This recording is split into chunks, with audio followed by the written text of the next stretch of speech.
When Marshal Elias Grant bought his home in the pristine gated community of Silver Ridge Hills, he expected peace and privacy. After 15 years tracking fugitives and coordinating high-stakes operations across state lines, Elias was looking forward to a little quiet and maybe building something for the future. That something was a private investigative consulting firm. Nothing flashy, no loud clients or strange visitors. Just secure phone calls, encrypted data analysis, and occasional Zoom consultations with law firms and law enforcement agencies. His office was a converted section of his basement, outfitted with reinforced data servers and surveillance software, perfectly legal and fully licensed.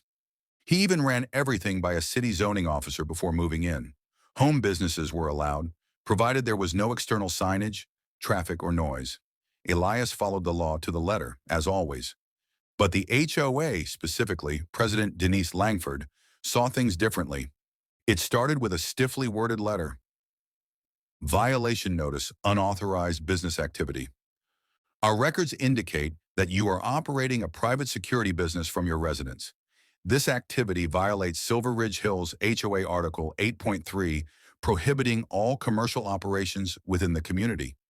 Cease operations within 10 days or face a $200 per day fine.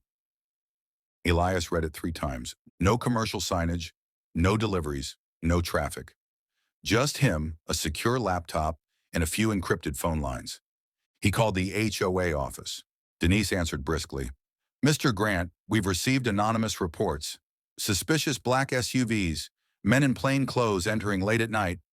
Elias couldn't help but laugh. You mean my colleagues? We're federal officers. That was a debrief. Well, this isn't a law enforcement compound. This is a residential neighborhood.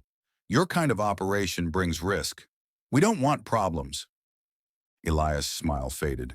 My kind of operation has kept threats out of neighborhoods like yours for 2 decades. I suggest you check your facts. Denise was unmoved. The fines began accumulating the following week. Elias didn't respond. Not yet. He documented everything. He reached out to the city zoning board, obtained a fresh letter affirming his home-based business was compliant. He printed out federal statutes related to home business rights and harassment law. Then he made a call to a friend, a U.S. district attorney. At the next monthly HOA meeting, Elias arrived in plain clothes, but with a badge clipped to his belt and a copy of the Federal Law Enforcement Officers Safety Act on hand. He waited until new business was introduced. Then he stood. My name is Elias Grant, he said clearly. I am a sworn United States Marshal. I reside on Lakeview Court, and I am being harassed by this board for operating a legal, federally compliant home-based business. He walked to the center table and laid out the city's confirmation letter, photographs of his quiet property, and copies of the HOA bylaws, which notably had no language preventing digital consulting work. I do not receive clients. I do not run a storefront. What I do is assist with national fugitive investigations from a secure private line. I've brought down international traffickers and domestic terror cells. The idea that my presence here constitutes a problem is not only absurd, it's offensive. The room was silent. Denise opened her mouth to object, but Elias cut in calmly. Should this board persist with these unlawful fines, I will file a formal grievance with the city attorney and the Department of Housing. And I won't stop there. A board member quickly motioned to table the discussion. The fines were dropped that evening. A formal apology was emailed 2 days later, half-hearted but complete.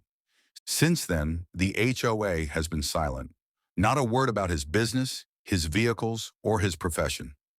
Neighbors, many of whom had no idea who he really was, began waving a little more warmly.